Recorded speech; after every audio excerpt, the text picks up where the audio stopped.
نگراں حکومت نے کفایت شعاری کے تمام دعوے ردی کی ٹوکری میں پھینک دیے۔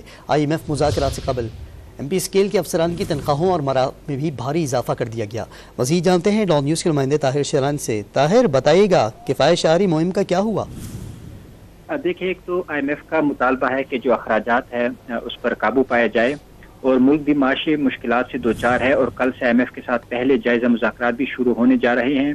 اس سے قبل نگران حکومت کا یہ فیصلہ سامنے آیا ہے کہ MP1 سے جو MP3 کی تنخواہیں اور مرات ہیں ان میں تقریباً 2.5 لاکھ روپے تک کا ماہانہ اضافہ کیا گیا ہے، اور وزیراعظم کی منظوری کے بعد وزارت خزانہ نے باضابطہ نوٹیفیکیشن بھی جاری کر دیا ہے۔ 1 اکتوبر سے اس کا اطلاق ہوگا، اور نوٹیفیکیشن جو ہے وہ 31 اکتوبر کو جاری کیا گیا ہے، یعنی جو اکتوبر کی تنخواہیں ہیں وہ بھی اضافے کے ساتھ ملیں گی۔ MP13 کی بنیادی تنخواہ و مرات میں 2,49,580 روپے کا MP1 کی بنیادی تنخواہ میں اضافہ کیا گیا ہے۔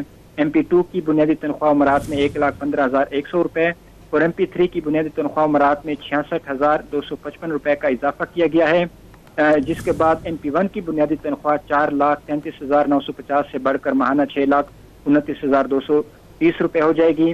MP1 کے لیے ہاؤس رینٹ الاؤنس 1,01,000 سے بڑھا کر 1,46,450 روپے مقرر کیا گیا ہے، یعنی جو ہاؤس رینٹ ہے اس کے ساتھ یوٹیلیٹیز ہیں اور جو بنیادی تنخواہ ہیں ان میں اضافہ کیا گیا ہے، اور اس کے بعد اب اس کا اطلاق بھی گزشتہ ماہ سے کیا گیا ہے۔